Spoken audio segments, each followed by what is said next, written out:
Hello YouTube viewers and welcome to my channel, and today we're going to look at this customer in a bike that was missing a pedal.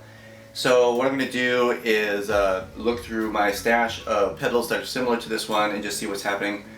I did notice that if you look inside here there is a lot of wear. So the way pedals work is that the thread is going to be so that it will not bind on you. So for example, if anything were to happen to the bearings inside the pedal itself, instead of it actually tightening up and actually not turning at all, so you wouldn't be able to get it, so it basically could break your foot or something, I don't know. But what it's going to do instead is actually going to rotate out and twist outside out of the crank arm, and therefore fall out is what it's going to do. So I'm seeing a lot of wear in here, so this may require even replacing the crank in order to make this thing work correctly. So again, this is one thing. The opposite pedal is actually left threaded for that exact reason, because obviously you're pedaling on the opposite side of the crank, and the left thread will then also twist out, and as you're twisting it, it'll actually come out of the crank. So most of the pieces on a bike are actually twisted or are threaded that way so that they actually will open instead of close when some force is applied to it that shouldn't be there. Obviously, if the bearings are working the way they should, it's perfectly fine. Everybody's happy. So what I'm going to do is I'm going to take a look at this thing and see what's going on, and either we can just replace the pedal or we replace the crank and the pedal. So I think what I'll do as a first step in this process is just simply see what happens when I put the pedal on and how the threads look. Like I say, they look a little junky, they may need some work, but at the same time, let me see if I can just go ahead and put this on, and I just want to see if I can thread it on first. And this is actually half-inch. Okay, so actually what I'm realizing, sorry, I grabbed the wrong pedal, because this is a 9/16 inch, basically what they call it, 9/16, and the thread for the crank is actually for a 1/2 inch. So those are the two standard sizes that they have for pedals. So actually I would not be able to use this pedal because it is 9/16 and this is actually 1/2 inch. So I'm gonna grab myself another pedal. So I'm digging around looking at what I have in my pedal bucket here, and these 9/16, this 9/16, that's a little the same. I've got some broken ones. I keep these usually because this is actually 1/2 inch, but obviously it's beat up. I keep this usually because then I have the spindle, I have the bearings and stuff like that. So if I ever need to rebuild a new pedal, then I can just use something like this. So that's no good. This is too old. This one looks okay, it's right, but I hear it's really loose. That tells me that the bearings are either chewed up or something. It's probably not. There's no grease in here, so that's not good. Here's another one, same way. Okay, so we've got some more of these. These are all 9/16. Those are not good. No. Okay, so this is 9/16, and we've got an older version. This is 1/2 inch, but this is a really old one. And again, I have to keep all this stuff because I never know what kind of bike I'm going to be working on. Now these are the right size, but I don't think he wants pink pedals. I don't think that's going to be very nice. Probably never come back. So anyway, here's 9/16. Okay, we've got some nice time pedals here. This again, I try to keep as much different types of pedals as I can. All right, this is looking better than 9/16 though. This is 9/16 again, all beat up. You can see the somebody stomped on this or something. Again, that's the problem with a plastic pedal, is that you will actually break them very easily. As you can see here, this is broken. That's the reason why I have these, but I can see the bearings inside, and this is exactly why the pedal can rotate, is because you have this nut, this retaining nut, the lock nut. You have your bearing race, and you have the cup inside, and your bearings will rotate around in there, and that's why you have the rotation. And you have the same thing on this side as well.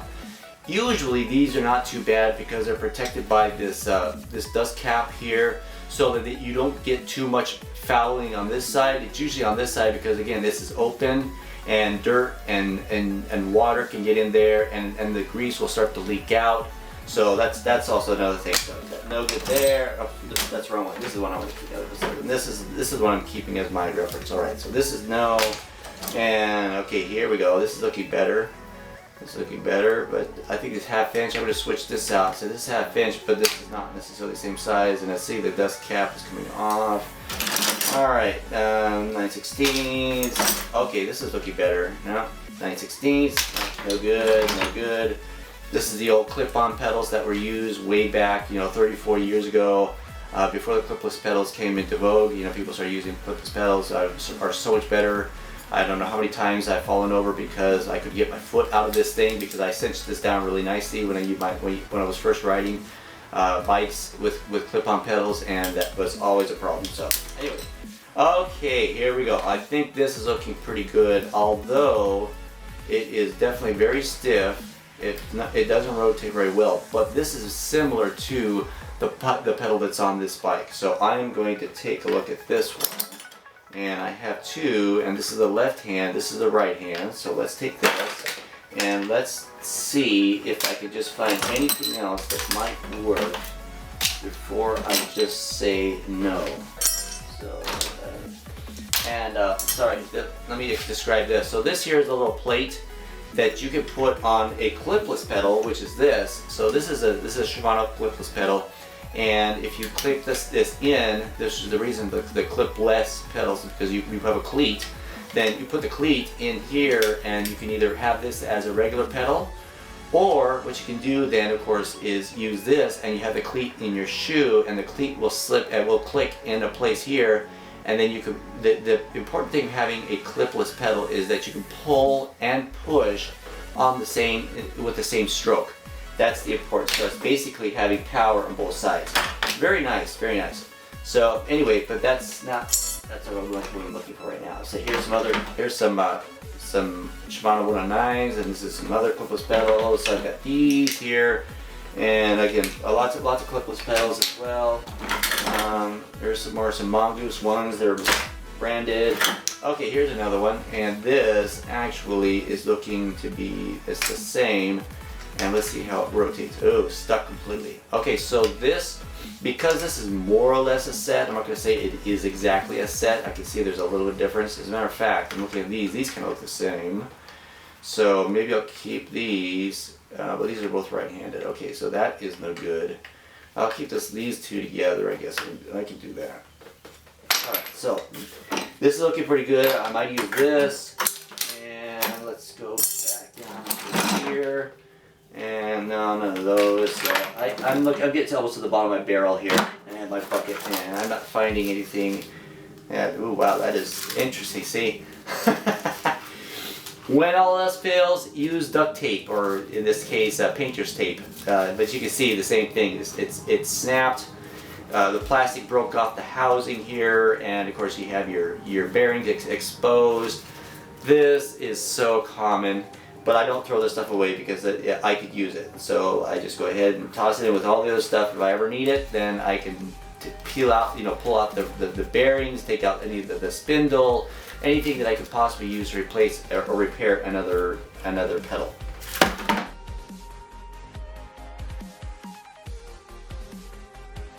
You can tell I zip tie my pedals together if they are the same. These are some cheap Chinese things. I actually had was actually on a bike, and as you can see, they're brand new. This is stiff. This is difficult to rotate, and this is stiff to rotate as well. So obviously it was poorly made, and I think what they did is they over torqued the lock nuts and cinched it too much. And this I put this on a Cannondale bike. I sold it to this guy, and he came back after the weekend. He says, "Hey, I was riding and the thing popped right out." And for that exact reason, because it's so stiff, it rotates. It will rotate itself out of the crank arm. And he was like, "Yeah, I was left stranded." And I was like, "Sorry, guy." And I gave him some new pedals, but at the same time, that's one of the reasons why it does that. So anyway, but again, I keep them anyway. I need to throw, I can repair them or whatever. Like it's only when I have the time.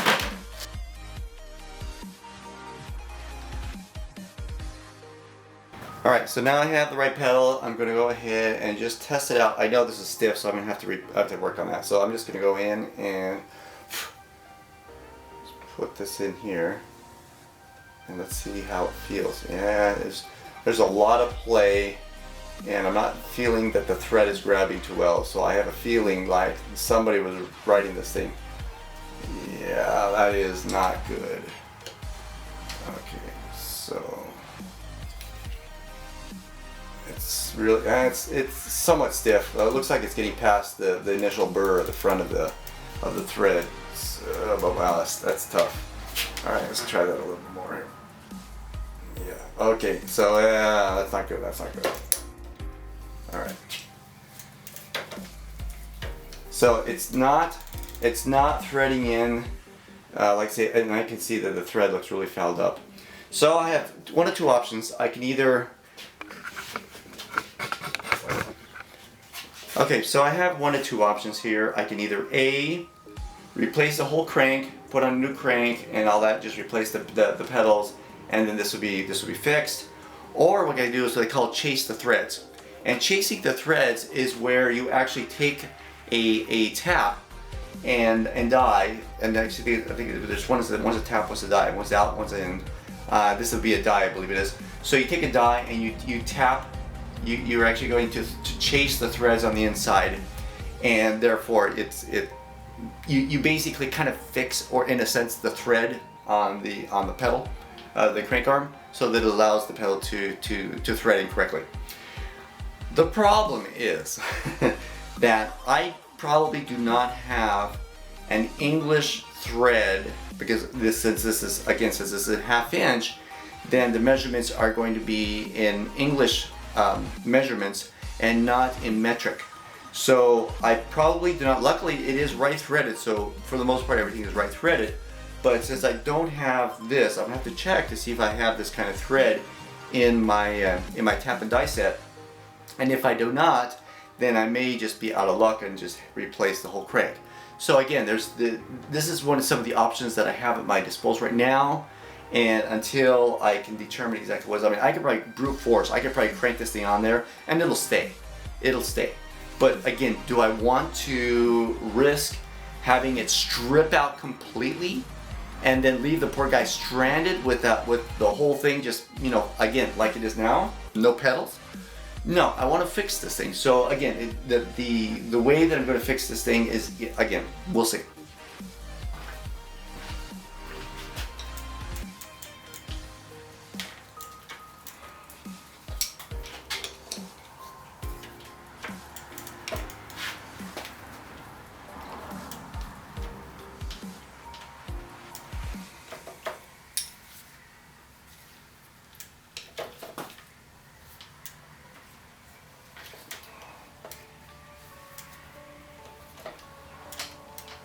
So I opted to go ahead and just chase the thread with the actual pedal itself, because I really don't think I have something like that. I may have to go get something that will do this for the exact reason that what I'm just talking about. But it seems to be going on. It's stiff, and which of course is a good thing because I don't want it loose. And it's just about down, and it's starting to feel better now. I think it's pretty much it's making the threads accommodate. Luckily, I'm working steel with steel, and obviously working with steel is such a breeze because it's a tough metal. It's somewhat forgiving with respect to stresses that you put on it, but it's down all the way. I'm almost down. It's got a little bit more to go. So. But yeah, definitely looking pretty good. It's just just a new pedal. It just got stripped out a little bit with the loss of the old pedal. The guy probably didn't even realize he was losing the pedal until he was riding for quite some time, and then he realized it was a little bit late. So, all right, that's actually down all the way, and it feels solid. It's definitely not moving at all. So now I'm going to take this thing back off again. Now I feel better about the thread. Now it's much easier to take off too. Now it's got to kind of chase the thread a little bit with the pedal itself. Interestingly enough, the steel that's used for the crank, it's good steel. It's standard. I would consider what they call it mild steel. But the spindle is actually made from hardened steel, which is actually has a it's much higher strength to it.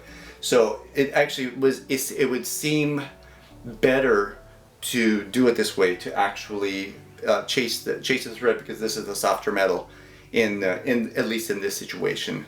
So I'm just going to go ahead and take this back off, and I'm going to address the actual spindle itself, and let's go to work on repacking the bearings. So it's really, it's coming off real easy now that I've got this thing chased out. So just twist this off, and it looks good. Yeah, and now I'm looking at the threads inside.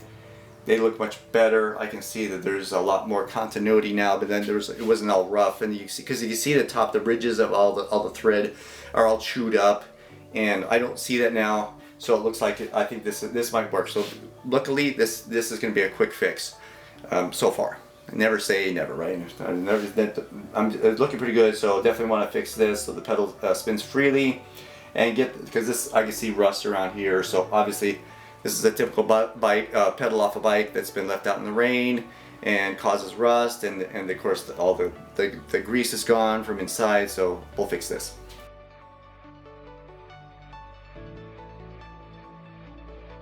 So I started the process of deconstructing and taking apart this really rusted pedal. And first of all, I had to take out the dust cap, and it was jammed in there pretty good. So even on the plastic, it was just so much rust on there. It had obviously been sitting for years, who knows how long, out in the rain. And it was really, really bad. I mean, the rust was so bad, it was actually just falling out, as you can see on my little piece of paper, my paper towel I had there. It was just falling out and just so caked in there. I started to look it over, just wanted to see. I had to get myself a 12 millimeter socket to take off the lock nut, and even that was just a struggle. I should have sprayed it with some penetrating oil, some WD-40 or something like that to help clean it up, and I didn't think of that at the time. So, but again, just working it out, and finally I looked to see if I could find a socket that would fit inside there, and unfortunately the walls of my socket were just too thick, so I couldn't get in there with a 14 millimeter like I was hoping I could. And I opted to just go with, I was digging around looking for a needle nose plier, and it was just barely able to get in there and grab that nut and twist it out without deforming the plastic around that housing there on the pedal. So you can see I'm dumping out the excess rust, because as I'm starting to move things around inside there, it's just falling out. And as the bearings are falling out, I'm just dumping them in the solution to see if they're going to be salvageable or not.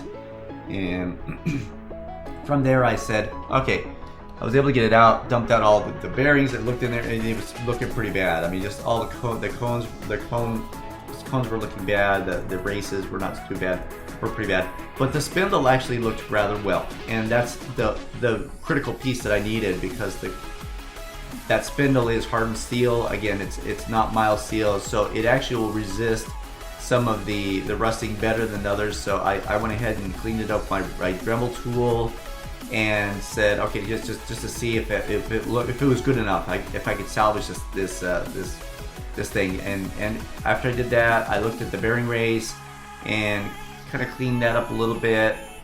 Got it to the point where I liked what I was seeing. I said, well, maybe it'll work, maybe not, and just cleaned up some of the pieces. I went over to I have a little buffing tool that actually is able to take off a lot of the rust, and it does a much better job than my Dremel tool. And you can see it walks all over the place, because I don't necessarily lock it down. So because I use this for so much space, my space is so critical for me here. But I went ahead and cleaned that up, and just wanted to see how that was looking.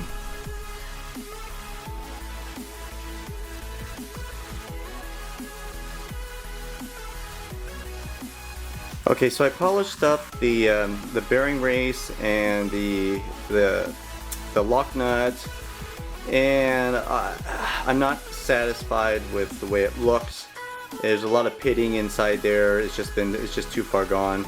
So what I'll do is I'm going to take the spindle off one of the other broken pedals, just like I mentioned before, and what I will do then is just replace these two pieces off another spindle, as well as the bearings. The bearings were also really shot. They're all rusted out, and I'll just replace it with the other ones. It's much better. It's much cleaner. And the only thing I really need then is the housing that's kind of blurred in the background. But yeah, these guys are definitely not going to work for me right now. So I went in and dug in my bucket of pedals, grabbed the one that had all that nasty tape stuck all over it, cut that all off, and because it looked pretty good on the inside, and then went ahead and took it apart as well, doing the same thing, taking out the lock nut, removing the bearing cone, and went ahead and removed all the. I decided I better get all the rusted bearings out of there first, because obviously they were no good. You probably dumped all the good stuff in there, and I had a hard time trying to figure out which was the good ones, which were not. So I just took out the bearing cone and the race, and then went ahead and cleaned out all the good bearings. They're really small. There's 13 per side, and I looked at it just that okay, so obviously spindles are different lengths. And so I went ahead and I pounded out even the bearing brace on the inside, the cone on the inside, the bearing cup on the inside was actually really rusted. I mean, I couldn't believe that it was just so bad. But again, at the same time, you know, they're just press fit in. So I went ahead and went in there, knocked out the one on the outside. Took the other one from the other pedal, cleaned it up, put that back in the other side, and just tapped it right back in as if it were just put it right back in. It looked good. Did the same thing on the opposite side, went in and tapped it out. I'd forgotten that because of the fact that I was using I was trying to use the spindle to do it, and I realized that I couldn't get down in there because I was using the wrong spindle, and it just didn't have the right purchase. So finally I was like, all right, what can I do to get this thing out of here? And finally started to say, okay, well, if I can't bang it out here, what else can I use? And I probably just went and grabbed a flathead screwdriver and just pried it out. I mean, it was so easy. I couldn't believe it. I was trying to do all this fancy stuff, but it just pulled it right out. And of course, the plastic was easy to it just deformed when I pulled it out. So no problem whatsoever. Just put all that junk on the side, because like I say, both of those cones were so bad. Just put the other one right back in. No troubles whatsoever. Very clean. And I then started on the process of cleaning up the parts. They were greasy, but of course that's exactly what I would want to see is greasy parts, because those meant that they were protected from the elements. And I went ahead and used my little handheld telescoping magnet, pulled out all the bearings, cleaned them up too, and started the whole process of repacking the bearings. So I added my grease to my spindle in the places where I would they would be contacting the bearings and the bearing races and all that stuff. Got that all cleaned up right.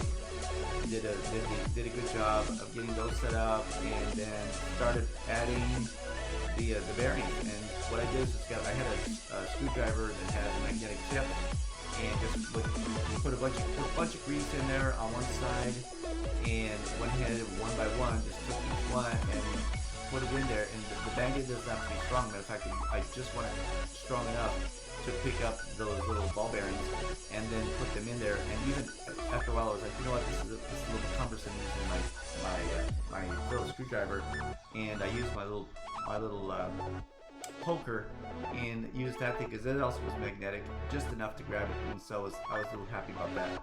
I went ahead and put the spindle in there, and I'm like, wait a second, what's going on? Why is the spindle not getting in there? and realized that I had put all the bearings on the outside first and not the inside, so I had to go ahead and put all the bearings on the inside as well, which of course I had to do anyway, but I went ahead and then put all the bearings in there. Once all those guys were packed into grease them nicely, then the spin will fit in there perfect as expected.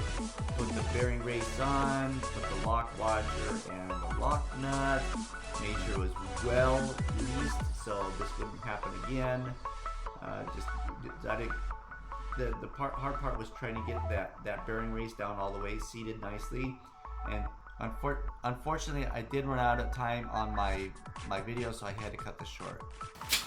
Okay, so now that I've rebuilt the pedal and it runs great, pretty much the same style as the one that's already, as a matter of fact, it's almost exactly the same style, maybe just a little bit different age, because I'm sure it's a much older pedal than that one, but it should run the same. It's obviously completely rebuilt. It's as if it were a new pedal, or at least as old as the pedal was that I took all the junk out of.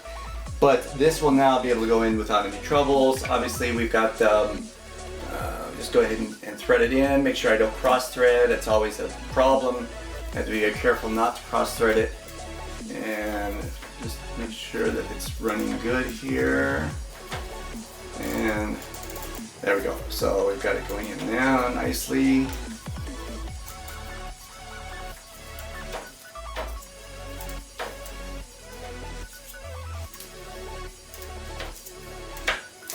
And there we go. And let's just see. There it is. So again, tight, very tight. You know, spins nicely. It should not spin too freely. If it spins too freely, that tells me I didn't tighten it up enough, and therefore there's too much play in there. If it doesn't spin enough, or it doesn't spin, if it's too tight, obviously it's too tight, then I'd have to take it back out again and loosen up a little bit so that the bearings are able to move freely. So again, this is about what I would expect to see, something that spins enough, but then the grease will slow it down rather quickly, because you don't, like I say, you don't want this thing to be spinning like a fidget spinner. You don't want that. Strangely enough, a fidget spinner should actually have some grease in there, but because it spins so freely, it's because it has no lubrication whatsoever. That's why they spin and spin and spin and spin.